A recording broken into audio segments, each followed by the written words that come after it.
Abang Akak, Alhamdulillah, bisnes Abang Akak maju, dapat naik pangkat, kan? Tak kisahlah apa pun kaedah dia sekalipun, tapi kalau nak upgrade kereta, mungkin nak pakai kereta Mercedes, saya ada satu unit Mercedes-Benz C200 Avantgarde AMG Line. Design yang baru ni dia nampak lebih agresif sikit. Tengok, lampu dia pun dah ada design yang different sikit lah. Dia lebih tajam. Grill depan dia pun dah bintang-bintang dah. Dia tak sama macam yang sebelum ni. Rim dia masih 18 inci. Masih lagi twin 5 spoke. Cuma dia ada tambahan sikit kat bahagian tepi ni. Yang penting dia AMG. Kalau kita nak tengok bahagian dalam dia pun, totally memang different. Memang lagi cantik lah senang cerita. So kalau korang boleh tengok dekat door trim sini, dia punya design pun dah lain dah. Lagi modern, lagi cantik. Dan interior dia kalau korang tengok, memang lagi cantik. Korang tengok dashboard dia pun dah semakin kecil. Manakala dia punya meter cluster ni dah semakin besar. Design untuk steering semakin moden dan semakin cantik. Skrin dekat bahagian tengah dia dah tukar, lebih besar. Lubang aircon totally different daripada yang sebelum ni.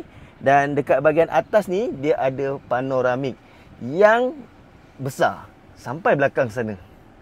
Untuk seat pula, korang boleh tengok dia punya design pun totally dah different. Leather. Yang penting apa?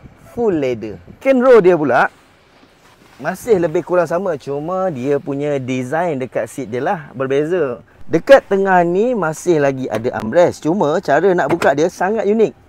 Kalau tak tahu, memang tak akan jumpa macam mana cara nak buka, korek lah. Tapi masih lagi mengekalkan dua cup holder.